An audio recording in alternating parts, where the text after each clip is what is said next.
What's going on, Eagle Nation? It's your boy, Howie, aka Howie Roseman. And today, man, felt like one of those Howie Roseman chess move days. You know what I'm saying? Not a bunch of loud moves. Nah. Not the ESPN headline move. Nah. But the kind of move that smart front offices make when they're trying to build a roster that's set up for January football. You feel me? Because while everybody on the timeline arguing about free agency, the Eagles quietly handle business today. You had Riq Woolen stepping up to the podium for his first press conference as an Eagle. You had the Eagles reworking Landon Dickerson's contract, keeping the offensive line stable while creating cap flexibility. You had Braden Mann locked in long term to stabilize the special teams. And then the Eagles went out and added 2 defensive pieces to the roster. Veteran cornerback Jonathan Jones and edge rusher Arnold I don't know how to say his name, so I'm not about to destroy it. So when you zoom out and look at the whole picture today, you can really start to see what Howie is doing, right? He's reinforcing the secondary. He's doing that. We see it. He's reinforcing the pass rush. And he's protecting the foundation of this offense, if you understand what I'm saying. And that's how contenders move, man. That's how contenders move. But let's talk about the Riq Woolen press conference. Let's start there. Riq Woolen, man. The first thing you notice is his confidence, in my opinion. The dude straight up said he plays with swagger, emotion, you know what I'm saying, enthusiasm.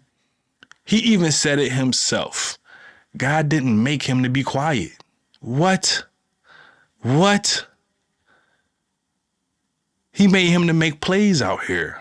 And honestly, Eagles Nation, that's the type of energy this city usually embraces, right? This city has always loved players who play with passion. I know I do. Players who play with intensity, players who care about what's happening on the field. We love that. Now, Woolen, man, also, he talked about learning how to control emotions better, learning how to celebrate with his teammates instead of getting caught up with the opponents. Major. And that's normal development from, a young defensive back.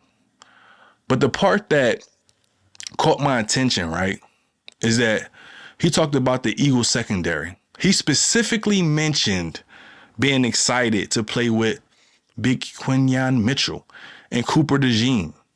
He talked about how, those 3 guys can move around and disguise coverages together. And when you hear that, man, you start to see the vision, right? I've been on this train. Mitchell, he brings the physicality, technique. DeJean, instincts, versatility, physicality. Woolen brings length and speed. When you combine those skill sets in a Vic Fangio scheme, things get interesting because Fangio defenses are built around disguising coverages and, basically forcing the quarterback to hesitate. And, hesitation in the NFL usually leads to what? Turnovers. Look, real quick, man, let's talk about Landon Dickerson contract. Because while all that was happening on defense, the Eagles also made sure the offensive foundation stays intact. The team reworked Landon Dickerson's contract. Their revised deal is essentially 2 years worth about $36 million with $15.7 million scheduled for 2026 and incentives that could push the total value near $39 million.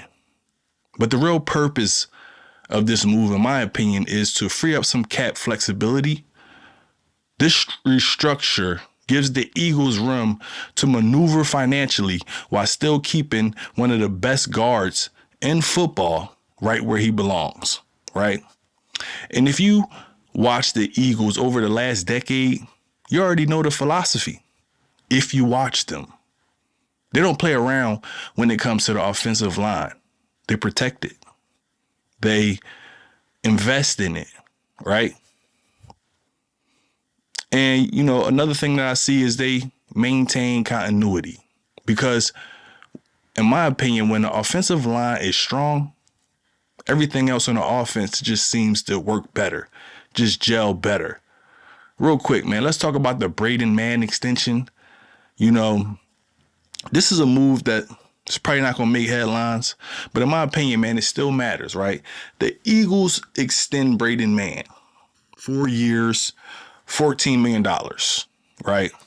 $7 million guaranteed. That locks down the punter position and keeps the stability in the special teams room. Now, we all know, man, special teams doesn't always get the spotlight, but field position is a real thing in football, right?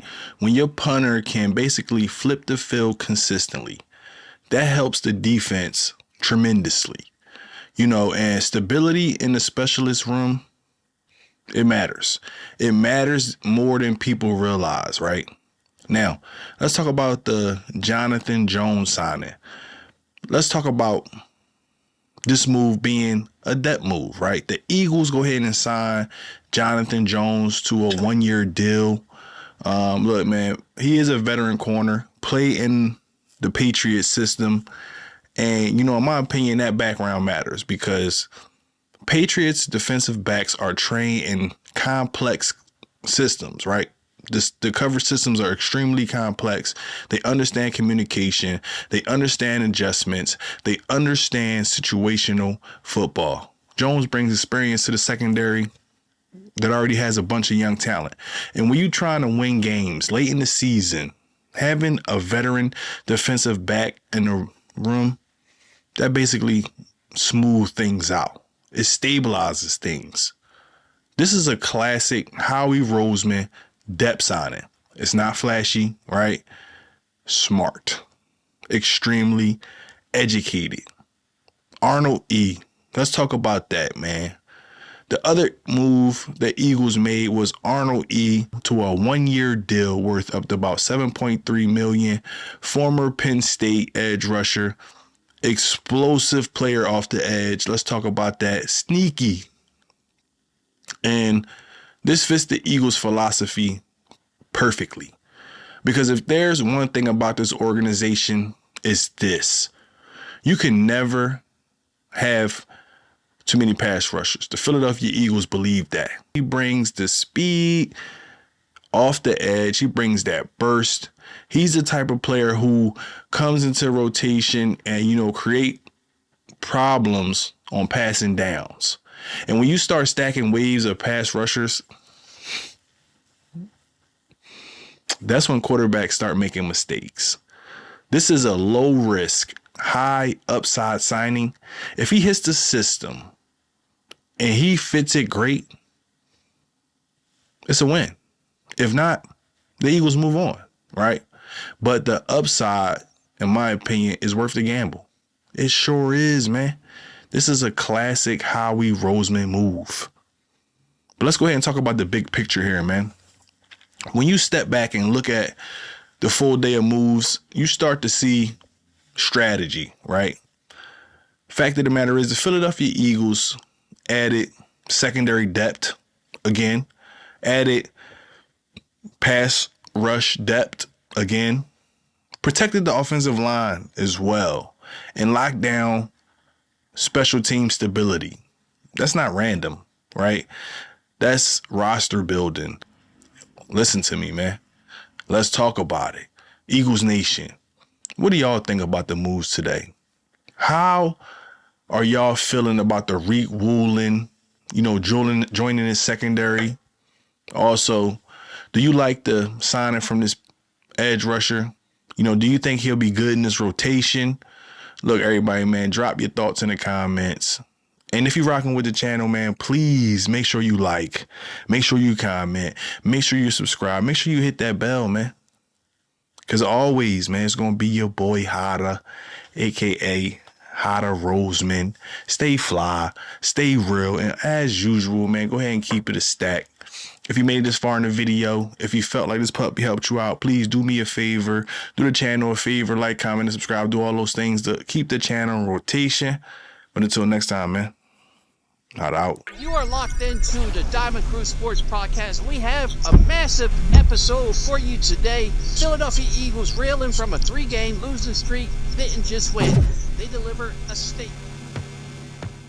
Go Birds, dickhead.